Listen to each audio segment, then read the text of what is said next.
Is it crazy that Mezco was the easiest exclusive to get recently? Okay, people, welcome back to another Whoosh Weekly. As always, I'm Robo, and you get your pre-orders in?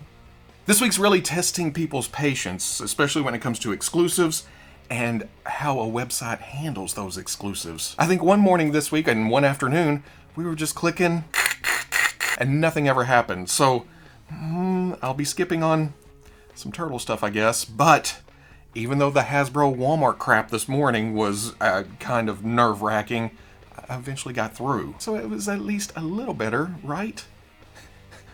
Right? But there is a lot to unpack today because half this episode is stuff that was revealed right as I walked in here. So I haven't had time to really sort through it yet, to really dig into the pictures. So if I miss something, we'll come back around and talk about it later. Or you could win a prize because I'm implementing a new feature. And some of you have been playing this game for years, but let's go ahead and make it official. And that is corrections, or what stupid thing did Robo say last episode? Last week I stated that the Hasbro Transformers / Back to the Future Gigawatt was limited to 1,984 pieces because the movie came out in 1984. As some of you pointed out, the movie actually came out in 1985, so I spent a couple of minutes trying to figure out why Walmart got the number wrong, and then I realized, I just read the number wrong. I got me some of that Arkansas schooling. But can you blame me for having 1984 stuck in my head? That year was just chock full of kick-ass movies. Ghostbusters, Gremlins, The Never-Ending Story, Terminator, Purple Rain, Amadeus, Footloose? So if you were one of those that caught the Whoosh snafu, you win a Robo Don't Know prize. I'm so original. Nothing new as far as reveals go, but Walmart has finally put up listings for the upcoming Jazwares AEW Unrivaled line, at least a few of them. They're trickling them in, first with Cody, and then Omega, and then I caught Jericho later, but if you go look now, or well, the last time I looked, Jericho and Cody have sold out. The promo images they posted still show the skin tones to be plain, but the gear is so colorful and vibrant. But I do like how subtle some of the accents are, like the facial features or the tattoos. I can't help noticing that some of the in-package shots make the figure look different than the out-of-the-package shots. And maybe this is an effect of the lighting, they have to blare it in different or something, but it makes all of them look sleep-deprived for some reason. I don't know if it's a different prototype in the packaging or if this is final product. Also, Kenny's listing shows two different figures. One of them has dark hair with no highlights, along with reddish-pinkish tights, well, the design on the tights and then the pads, while the other one has a blondish blob up on top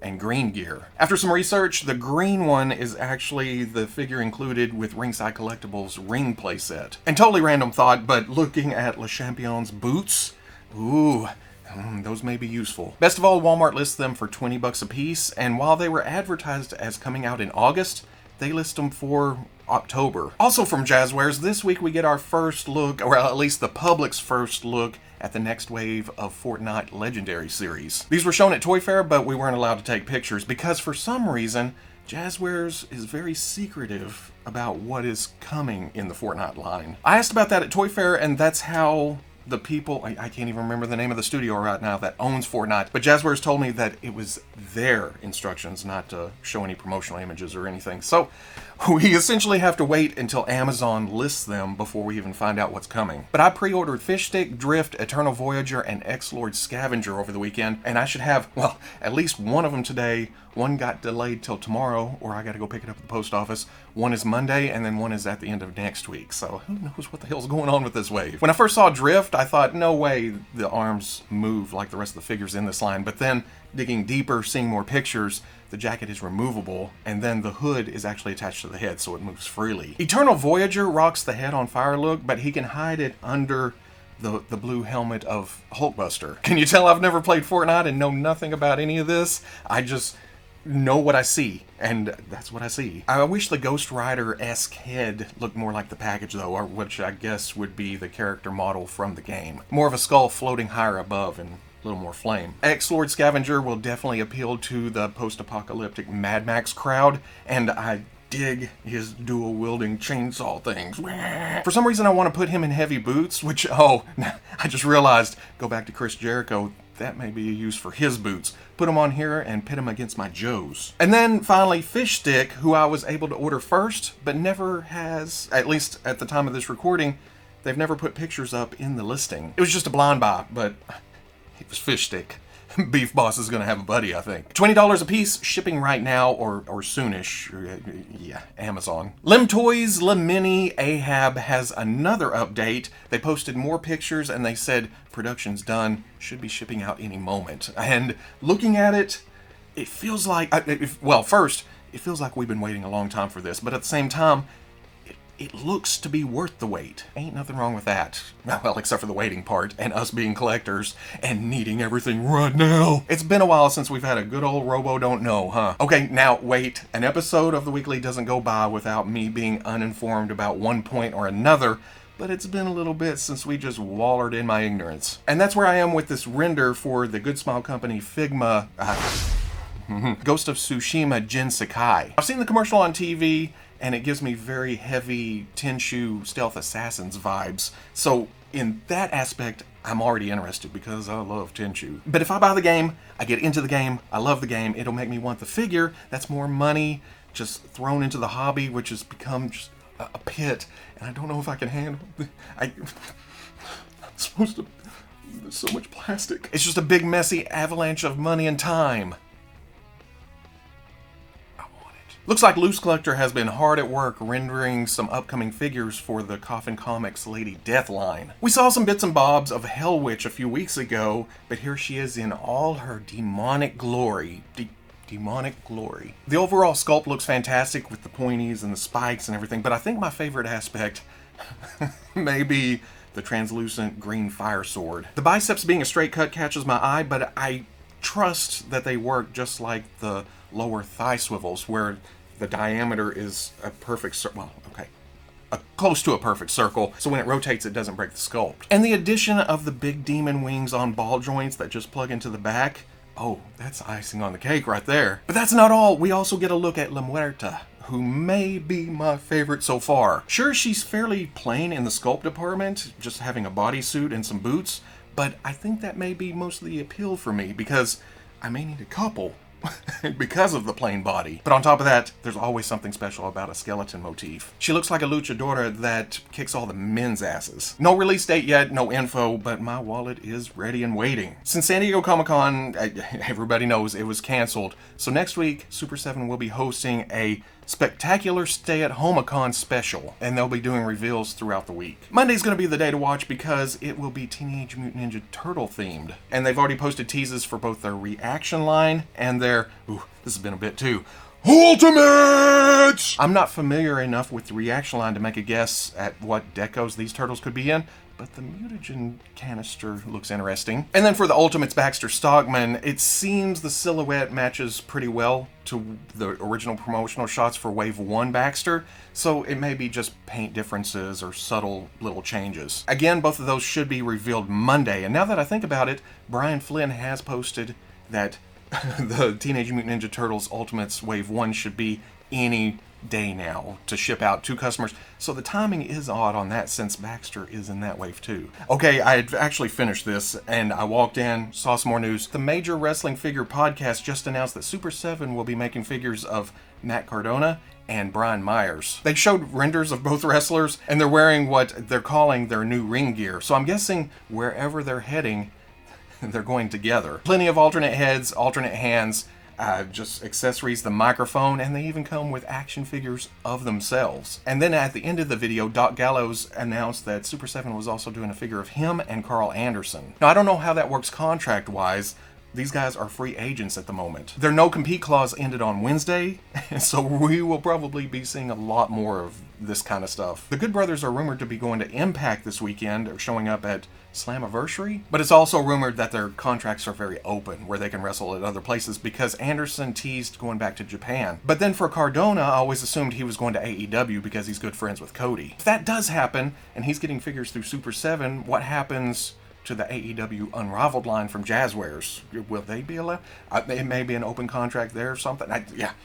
I'm not a lawyer. All I know is I like wrestling figures. So maybe this is the start of a Super 7 free agent line or something where they can grab all the released wrestlers from WWE. And then, again, because it's con season, or it was to be con season, Hasbro has been going nuts for the past week. Last week during the Haslab Sentinel live stream, they mentioned that July 14th was the 20th anniversary of the first X-Men movie. And sure enough, we got pre-orders that day for characters we already knew about. The figures themselves had been revealed back at Toy Fair, but now we know the accessories that come with them and the details, release date, prices, all that good stuff. Mystique is definitely based on Rebecca Romijn, and I've been waiting for a figure this good for a long, long time. 20 years. Now, a lot of the X-Men stuff hasn't held up as well as other aspects of it, but I still like those character designs, and that whole feeling back in 2000 of, holy shit, we're finally getting X-Men on the big screen. This is crazy. The arm showing her power, or being bare, it seems like I remember this at some point during one of the movies,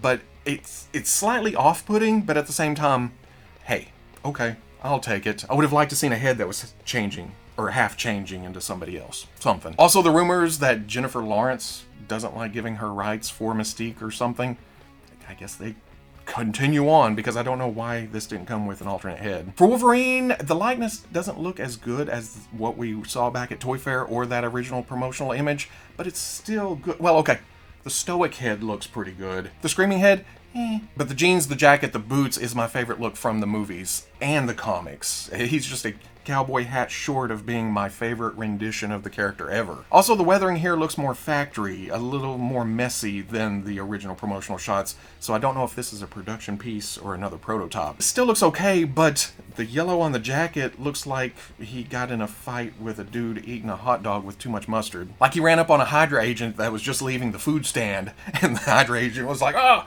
and Wolverine, "Rawr!" and it just... Then there's the Professor X and Magneto 2-pack that attempts to give us two eras of the characters. The costumes and accessories and, well, the theme too, now that I think about it, is based on Days of Future Past where, you know, the young selves interact with the old selves. To be honest, I had forgotten that Eric's costume looked anything like this in that movie until I went looking for pictures. And then for Xavier's wheelchair, it's been a while since I've seen the movie, and I think he uses it near the end, but it was definitely used in some of the promotional materials for the movie. Unfortunately, the photo reel misses the mark in places here, with Patrick Stewart being the best and Fassbender kind of being the worst. And then McKellen and McAvoy somewhere in between. At least you can tell who those are supposed to be. I look at the Fassbender heads and is there likeness rights issues there or something? And I wish they had included a young Charles with hair. That would have been cool. Because Magneto gets 4, Charles gets 2. But he gets the wheelchair. I guess it evens out. Mystique and Wolverine are $25 a piece, which, yes, we're seeing price hikes with some of these. Professor X and Magneto are $50, and they're set to release in November. Circling back around to the Haslab Sentinel, man, that escalated quickly. I don't think the Marvel Legends team expected it to fund this fast, much less blow through 3 tiers in the first weekend, 3 days, something. In fact, the counter was manually slowed down Friday night into Saturday so that they could reveal Tier 1 at a regular time. That we get an alternate head of Master Mold, and then Tier 2 was hit on Sunday. And with Tier 2, we got an alternate battle damaged head and then a battle damaged hand. Tier 3 was easily passed on Monday, and that brought us a female Prime Sentinel. Breaking it all down, the beauty of this project is that it is army builder friendly. You want several mutant hunting robots? Order them. If you order multiples, you get the Bastion figure, but you don't need multiple Bastions, so they included an alternate male Prime Sentinel head,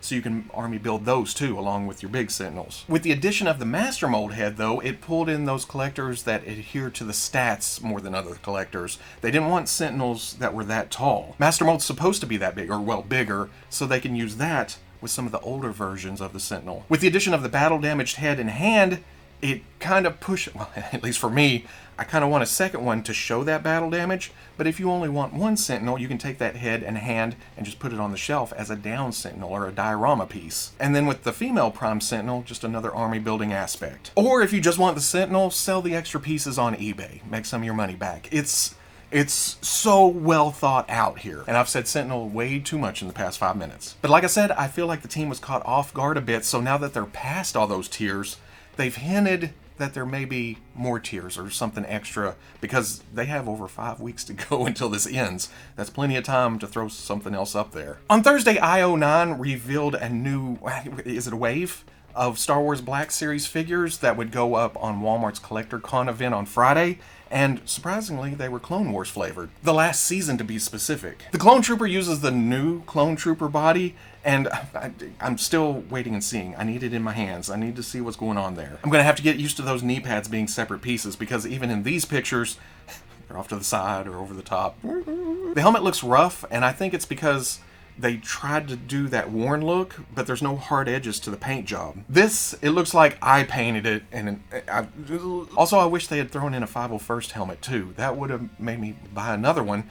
Easy 501st Army build. The Mandalorian Loyalist and Super Trooper, Come on, meow. They are reusing the Jango Fett body, which, if it works, but it does make them a bit squat. The Black Series Jango always looked like it was compressed a bit this way. For both of them, the thighs have been reworked because of the new holsters. And then, of course, the Mandalorian has the unique spiked bits. But the crazy thing that jumps out at me, a tiny genius move that Hasbro used on the right forearm, is to turn the gauntlet. Somehow they retooled that to be the exact same sculpt, but it sits at different angles between Jango Fett, Loyalist, and the Mandalorian. It changes it up just enough to differentiate it between the three. And then for Ahsoka, they did reuse the forearms and the legs from the first Ahsoka figure, but gave us a new torso, upper arms, and head. And this does make her look more like she did in the final season, while also making her younger than the previous Black Series figure we've gotten of her. These were all announced for Walmart's Collector Con event on Friday, which was this morning.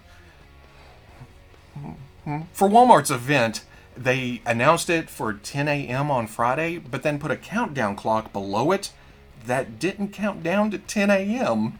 And for me, it was actually counting down to 7 a.m. So I got up out of bed, checked it, and saw that it was past the 0 and counting even further down. And we're about to talk about the Transformers, but in the middle of that live stream, before 10 a.m., Walmart actually opened up all these items for pre-order before the time. But none of the listings had pictures or names. It was just action figure. And when you clicked on it, it either said Star Wars or Transformers or GIJoe. And then there was a couple of Marvel too. So we're just blindly putting stuff in the cart. It was nerve-wracking, but not as bad as other exclusive drops this week that we won't mention. It was an emotional roller coaster there for an hour. 2 Marvel Legends figures that did go up for pre-order during this event that wasn't announced beforehand, but we already knew from back at Toy Fair, is the Marvel Legends Deadpool movie Cable and the Venomized Captain America. We knew that these two would be Walmart exclusive, so no surprise there. Essentially all we're getting today is new promotional images, and man, that Cable looks good.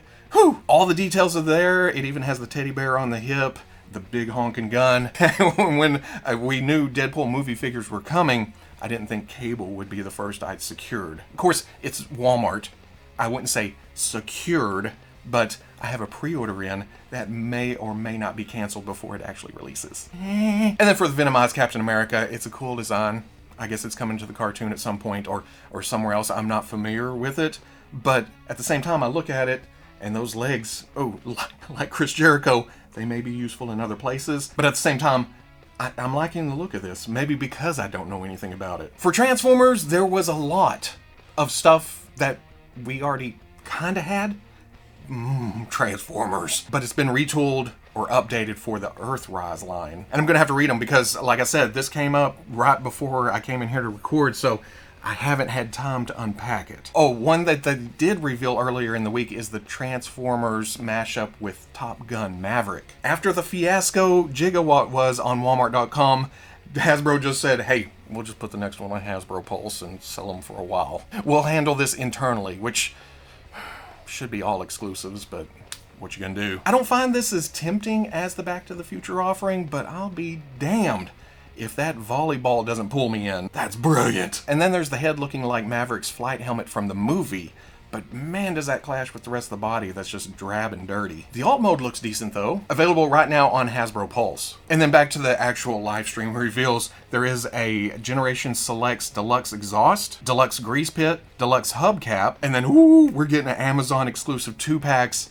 of the Coneheads. Ramjet and Dirge just get new heads and wings, but it works so well. Well, just like the G1, huh? But Amazon also has a 2-pack of Earthrise Earth modes of Ironhide and Prowl. They look close to their Siege versions, but they've been updated with new parts and pieces that make it slightly more G1. And I'm looking at mine thinking, I just bought these damn things. Why am I buying again? But I am, because they look slightly better. I think this was leaked earlier in the week, but they announced a convention exclusive Pit of Judgment 5-pack that contains the Quintesson Judge, Kranix, Bailiff, Prosecutor, and a Sharkticon. Even the package kind of folds out to a diorama of the pit. That's a Pulse exclusive and will be available in September. And actually that ties into the GIJoe thing here in a minute, so this may have been their San Diego Comic-Con exclusive that isn't happening now. For the Netflix line, there is a 3-pack with Optimus Prime, who comes with, I don't know these characters, Anorax and Sheldron. But the characters I do know is the other Netflix 3-pack of Soundwave, Laserbeak, and Ravage. Essentially re-released, but it's more G1-ish colors without the battle damage. I feel like they missed the opportunity to put out Buzzsaw here, though. And then for Wave 2 of the Walmart exclusive Netflix line, there is an Alita 1, which is, uses RC as a base. Wheeljack with extra weathering. Red Alert also has some extra battle damage on him. Same thing goes for Impactor, but here they slipped in Bumblebee. We were waiting for Bumblebee because usually in any other Transformers line, he would be, the second figure. But here, they waited a bit. It reuses Cliffjumper parts, but the alt mode is an actual Volkswagen Bug. Little known fact, or maybe I've said it before, but a 74 Volkswagen Bug was my first car. I don't care about alt modes, but that being an actual Bug makes Bumblebee even more tempting. And then right after the Transformers live stream, they went into the GIJoe live stream. The 3 3/4 inch retro line was revealed. I don't know a lot about the 25th anniversary and all those figures, but they did announce that as being Walmart exclusive. But for stuff we talk about here, they also revealed what would have been their San Diego Comic-Con exclusive for the GIJoe classified line, and that is Snake Supreme Cobra Commander. What makes him supreme?